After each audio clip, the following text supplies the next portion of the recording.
Hello, everyone, and welcome to our final episode of the Archangel Book Nook Literacy Week edition. We've been discussing all things reading and literacy here on the podcast this week, with an episode every day. Today, we have a very special reading by none other than Devin Grimm in grade 6. He is reading us Leon the Chameleon. Now, that's a story that's close to my heart. I just really love the main message of the book, which is to embrace what makes you different, because it's what makes you awesome. Let's get into our reading of Leon the Chameleon. Leon the Chameleon by Melody Watt. Leon the Chameleon was different from all the other chameleons. When the others sat on a green leaf, they turned green. When they stood on yellow sand, they turned yellow. And when they swam in a blue pond, they turned blue. But not Leon. When Leon sat on the green leaf, he turned red. When Leon stood on yellow sand, he turned purple.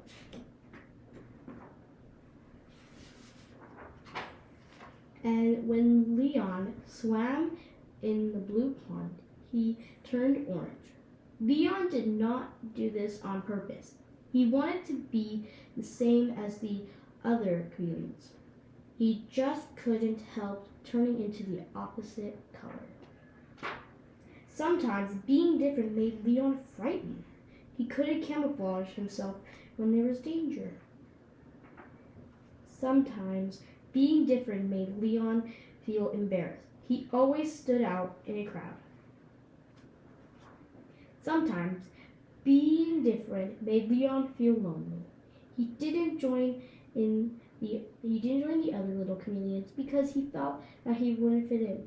Leon thought that he was no place for him in the group, especially when the others were playing their favorite game, camouflage and seek. One day, the little chameleons decided to go exploring.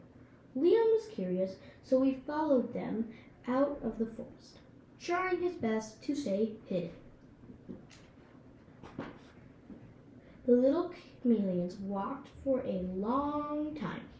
After a while, they realized that they were lost. The little chameleons were scared. Leon was scared too. Leon huddled behind a rock until he couldn't stand being alone any longer. He peeked out, and the little chameleons spotted him immediately. To Leon's amazement, they were happy to see him. Back in the forest, their parents would be worried. It was getting late. They set out a search for the little chameleons. The parents walked for a long time, but there was no sign of the little chameleons. Then, far off in the distance, they saw a green dot. It was Leon, thanks to his color.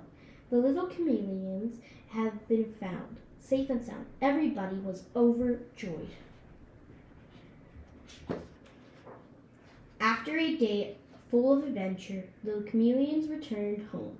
This time, Leon walked with all the others. He was still in the opposite color, but now he had his own special place in the group. This time, being different made Leon feel proud. The end.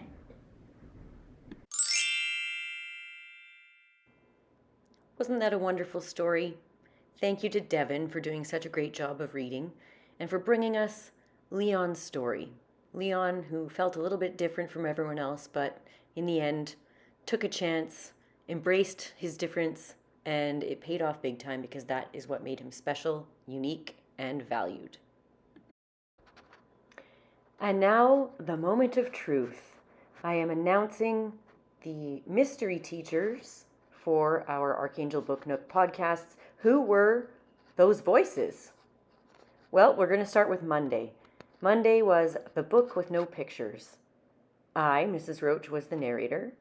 The person who said blork was Mr. Salvino. The person who said blurf was Mrs. Yoon. The monkey was Mr. De Silva. The robot monkey was Mrs. Grant.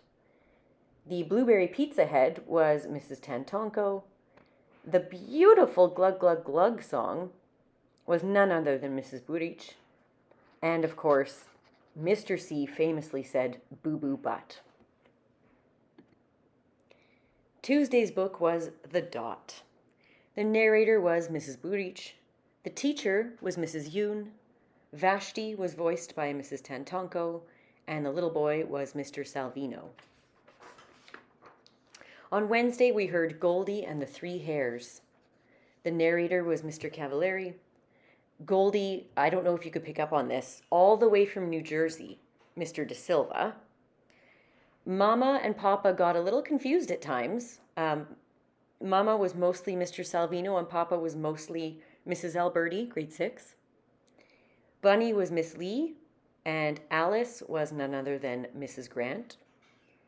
And Thursday's book was The Koala Who Could. The narrator was Mrs. Tantonko. Kevin the koala was Mrs. Del Rosario. The wombat was Mrs. Burich. The dingo was Mr. C. And the ruse was myself, Mrs. Roach. Thank you for your participation. And a huge congratulations to everyone for participating and putting on such a wonderful musical production this week. The Lion King is one for the books. Congratulations to the Albertis for bringing that to life. I know everyone enjoyed that. Thank you once again, everyone, for joining me for this podcast throughout the week. And thank you once again to my grade 7 boys, Daniel, Ben, Andrew, and Brandon, for your musical contribution, which made this whole podcast a little bit more special. I'd also like to say Happy Mother's Day this weekend. I hope you get some beautiful sunshine, some rest, some relaxation, and a little bit spoiled. Everyone have a wonderful weekend, and we will see you next week. Bye for now.